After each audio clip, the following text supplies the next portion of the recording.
a Playlyst original.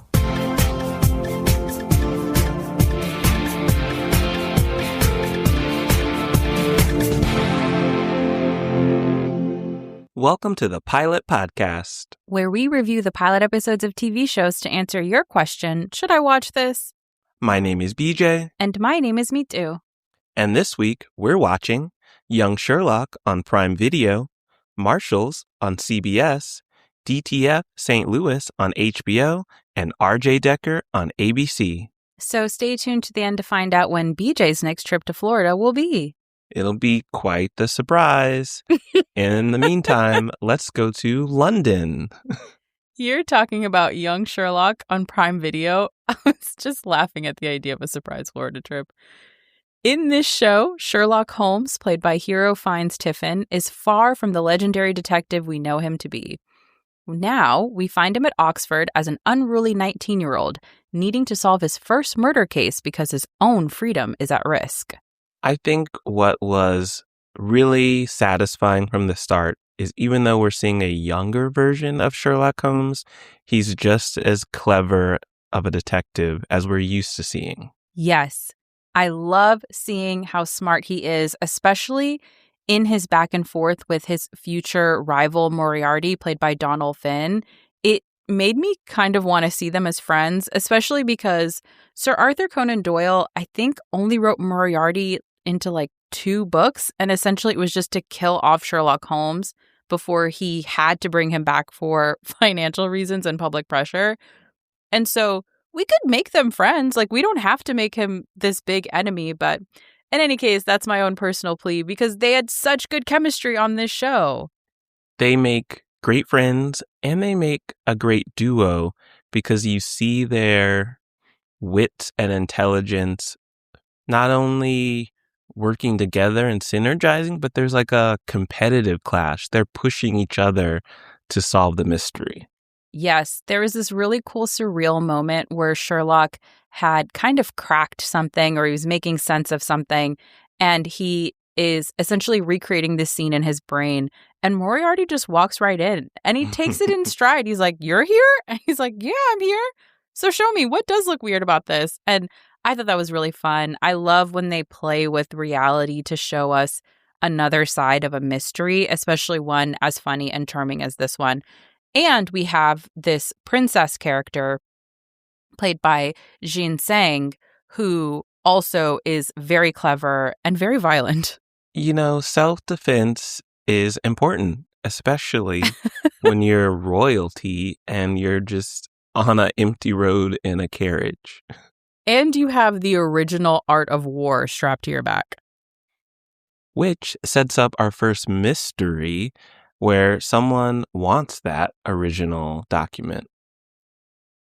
Yes, I like that we saw Sherlock solve a case, as a very light spoiler, within this first episode, in addition to clearly having this larger thing that's going to go through the whole season of him having to solve this murder case because he doesn't want to go back to prison, which is where his brother found him to put him at Oxford as this like servant person. I think the term was a scout.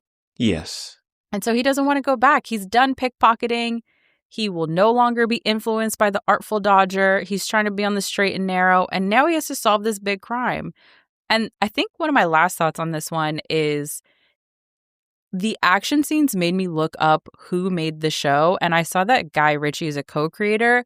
And that made a lot of sense to me because he fit in a lot of fun action. There is a prison fight scene. There's a fight scene with the princess, as we mentioned. There are multiple fight scenes involving Sherlock and Moriarty and other students. The fight at the social club where they were just like trying to use the power of observation on each other and it became fighting words. And there was just a lot, which was very fun. I think they make good use of the university setting and the lower age where they do want to go to parties and bars and they're more likely to just run around because I think I'm used to seeing an older Sherlock who might have a carriage or a car or a driver. But here, when you're a scout and you're really not even supposed to be doing this stuff, you got to sneak by foot. It is nice to see vulnerable Sherlock, striving Sherlock. He even looks to Moriarty for help to solve a math problem that was very interesting to him because they were nerds together. So I think that is a really lovely take on this character. With that, do you want to watch more episodes of Young Sherlock on Prime Video? I do. I would watch again, seriously. I think this is a fun take on the character. It feels fresh enough, but captures a lot of what I love about Sherlock, his intelligence and his ability to see things that most people don't. And I am interested in this bigger mystery. We're not going to spoil it, but they've set up something grand going on at Oxford. How do you feel? I completely agree. And y'all know, or if you've listened to like maybe 5 episodes of this program before, I am not a period piece person, though I love a mystery. You hate history. Okay, that is going a little bit too far, especially as somebody who loved history classes growing up. But I typically do not like a period piece. And in this one, it did not matter. It was so fun. The mystery was so intriguing. And this young Sherlock is so charming that I am sad. And if you are Mystery Hive too, I think you'll want to watch this one again, seriously. It's very fun. Oh, and we have Colin Firth in this as an academic leader in the school. That's true. Shout out to the king. All right, Beej, why don't you take us from across the pond to wherever in the country this show takes place? Montana? Okay. You're talking about Marshals on CBS. This series is both a spin-off and a sequel to Yellowstone, and it follows former U.S. Navy SEAL and now rancher Casey Dutton, played by Luke Grimes, as he joins a specialized group of U.S. Marshals tasked with protecting Montana. Right. Montana, Yellowstone. It all comes back to Yellowstone. My first thought on this show, or question that I wrote in my notes, is do you have to be Yellowstone Hive to understand what's going on and to enjoy this? Yes. And I got it. Like, it's a pretty simple concept. It's a CBS procedural. So, like, you'll understand bad guy, good guy. That is straightforward for sure. But you definitely have to be invested into the Yellowstone universe because they drop you right in. They're like, everybody from this family, what, and then they move on and you're like, wait, what is the deal? What's going on with that family? And so I think for the Phillian people who watch Yellowstone, this is just another great entry in it. But if you are not Yellowstone Hive and you're not one of the many, many people who watch it, you will be confused. And whether you choose to watch this show or not, you should watch at least an episode or 2 of Yellowstone before you begin. I agree that you should maybe not watch Yellowstone, but at least read up on some of the characters to see what led to Casey being in this position.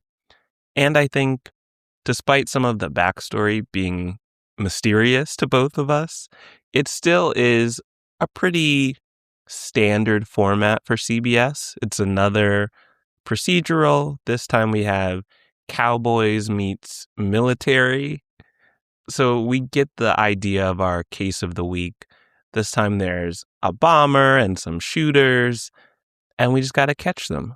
I genuinely thought that Yellowstone was a period show because in every commercial, I saw someone on a horse. So I assumed it was like from settling, like the settlers or the colonizers. I did not realize until someone in the beginning of this episode pulled up in an SUV. I said, oh. I guess it does start on just a ranch. Yeah. Yes. He's just on a horse. He sees a wolf, whatever. And then a guy pulls up in an SUV. And I said, okay, I guess that existed back then. And then I had to correct my thinking again. No, we're in modern time. Yeah. Oh, yeah. Time travel. Got it. But getting back to the drama and the crime fight, and as you pointed out, I did think it was an interesting story, even if I did not have the full context on it, of him being so lonely. He is surrounded by all of this land, but he doesn't have much family left. He has his son. He has this really heartbreaking exchange with his child where he says, the only thing more cruel than losing a parent is losing the wrong one. Like, that hurt to hear him say that to his child. And he's also dealing with this larger mystery that is a threat to a people that his wife was part of and mean a lot to him. And I thought those were interesting personal stakes to add to this typical military procedural, but with cowboys that we get from CBS. And the crew was fun. The crew was fun, and Casey puts himself in a unique position where he's helping his friend Calvin, played by Logan Marshall Green. So he keeps playing loose with the law, saying, I'm not actually a marshal. I'm just helping y'all. I'm going to do it my way. Can you deputize people the way he was deputized in that honky tonk, where he just kind of put a badge in his hand? Sure. Okay. Well, do you want to watch more episodes of the deputized Casey, I guess, on Marshals and CBS? Sure. I'll watch again while eating lunch. It's a case of the week. There is maybe a larger story that I don't understand that's probably connected to Yellowstone. Yeah. But I can still enjoy them catching bad guys each week. How do you feel? For me, I always prefer my procedurals to be kooky character and cop. So like a Monk, a Psych, an Elspeth, that kind of show I enjoy. High Potential running right now, really fantastic. For me, the kind of like darker military drama, cop drama, procedural, not that interesting. And then I think for me, the added issue is I didn't even know Yellowstone was set in today. So I think I'm missing a lot of context here. However, if you are Yellowstone Hive, I bet you'd love this. That is a glowing review for Yellowstone Hive. So let's go from Montana to St. Louis. You're talking about DTF St. Louis on HBO. This show follows weatherman Clark, played by Jason Bateman, sign language interpreter Floyd, played by David Harbour, and Floyd's wife, Carol, played by Linda Cardellini, who find themselves in middle-aged malaise, leading to one of them ending up dead. So, Mitu, if you were a weatherman and you made a new friend at work, how long would it take you to ask for their help in having an affair? Okay, so I love that the assumption is I am having an affair. And it's less of what are the logistics of it. It's just, it's a known truth. And it's, am I bringing someone else in? Right, it's decided. Now, do you get help? Okay, so I'm just going to back up, sort of reject that premise and talk about how quickly Clark and Floyd become friends. Floyd saves Clark's life in a weather report. Mm-hmm. We then see it takes like 2 weeks for them to be jogging together every day. Fast friends. They clicked. Hugging in the gym, being there for each other. Like BJ said, you know, considering affairs, having their families meet. I thought it was so strange. The undercurrent of the show is very weird, but this central friendship ? Maybe more, maybe less, was kind of funky. It happened so fast. It happened maybe too fast, and they open up to be really vulnerable because it's quite odd that you become fast friends, you know, later in life, they have families. And now Clark, who clearly has been looking into an app, the title of the show, DTF St. Louis, and to casually bring it up with your friend Floyd, like, oh, have you heard about this app that people use to have affairs? And what if we made profiles? Very risky. As someone who travels a lot for work, there is a certain kind of personality who will sit next to you at the airport restaurant or bar and are just willing to tell you everything and anything. My wife this, my kids that. I've actually seen it a lot. I've been on the receiving end of some of these stories fairly often. So maybe it is some combination of that and desperation and loneliness. And this guy saved your life. So maybe there's some rapid bonding. Mm-hmm. Even though they don't reflect on it that much in this first episode, like he literally saved his life. They move on. Just a handshake and they're done. I did find this scene where they were setting up the dating profiles very funny. Like when Floyd was trying to figure out how to describe himself, and Clark had some feedback on that. I did laugh at that scene.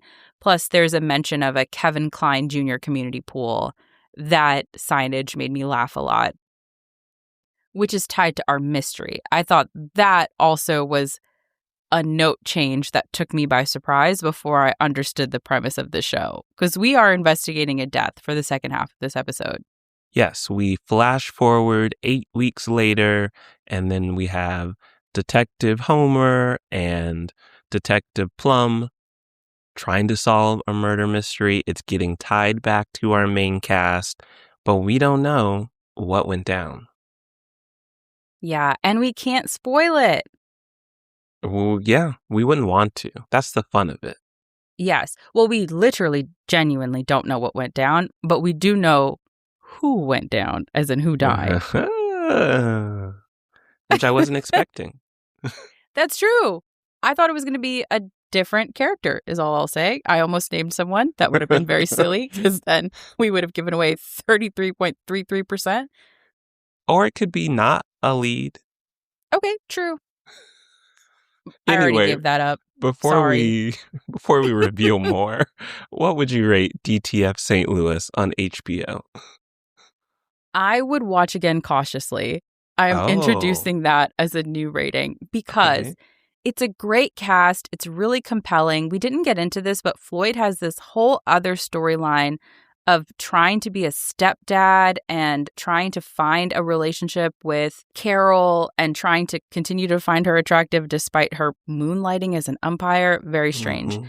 In any case, I thought the storylines were interesting. Jason Bateman especially is just so compellingly watchable, but it is so weird. There is like a whole investigation into porn and how it could play into the death, and it was weird. Kind of a clue and kind of not. And so I think if the show gets much weirder, I may have to tap out. Like, it may be past my weird scale. Mm-hmm. But so far, I would like to cautiously approach the second episode.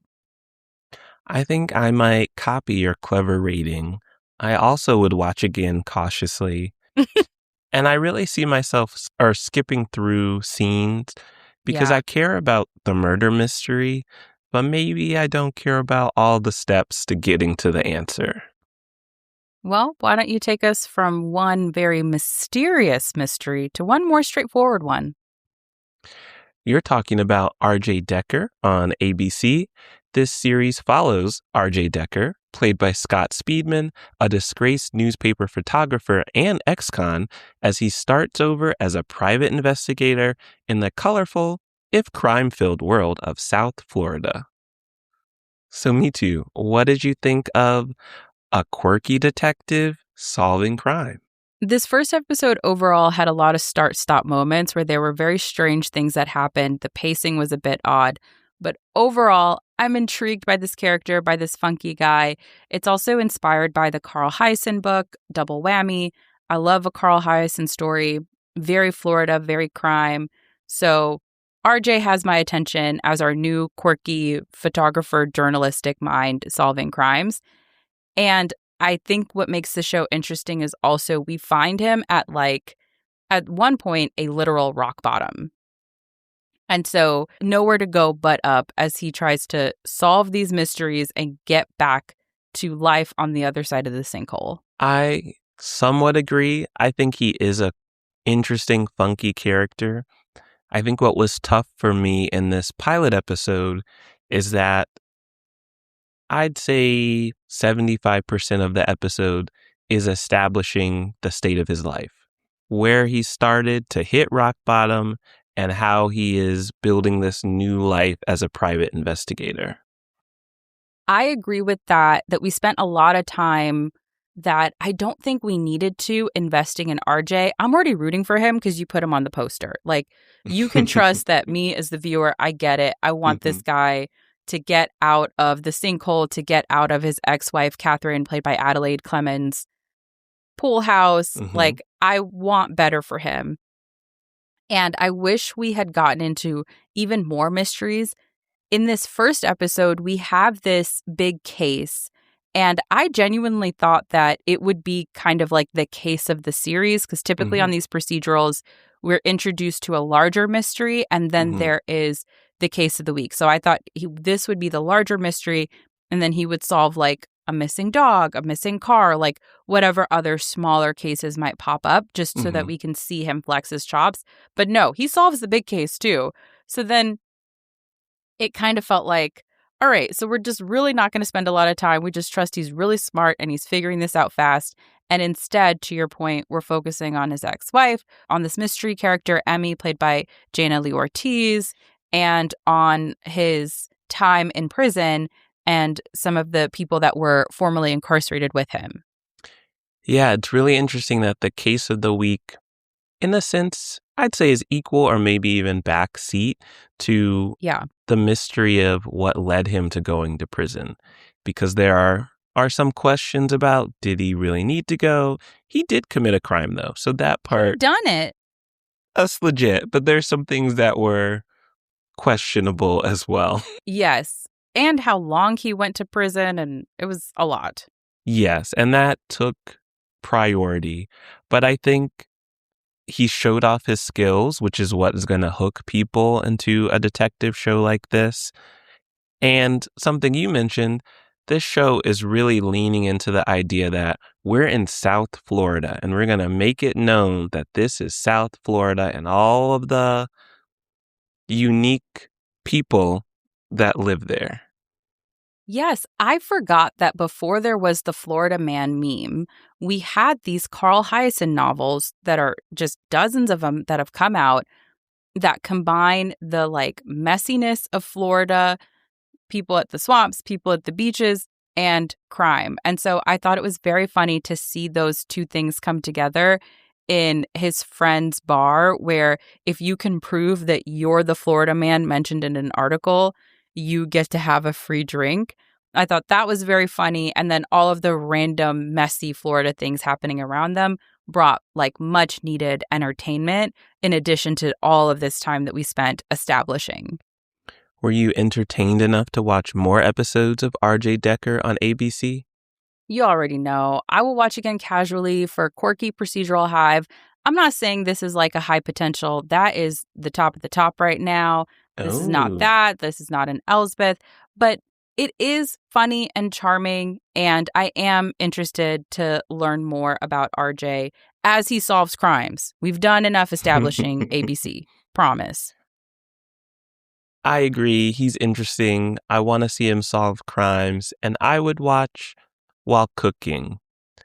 He has that quirky ABC vibe, and now, like you said, if he can lean more into his day job and not into his history, they might have a winner on their hands.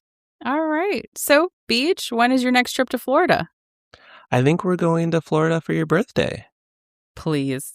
Okay. Universal Studios, the Star Wars land, the Florida Keys. We could see turtles. Okay. Yeah, Miami, perhaps. the beaches, beautiful. Or we could go Floribama Shore. You want to go that direction? Imagine. You could work for the Florida Tourism Division. No.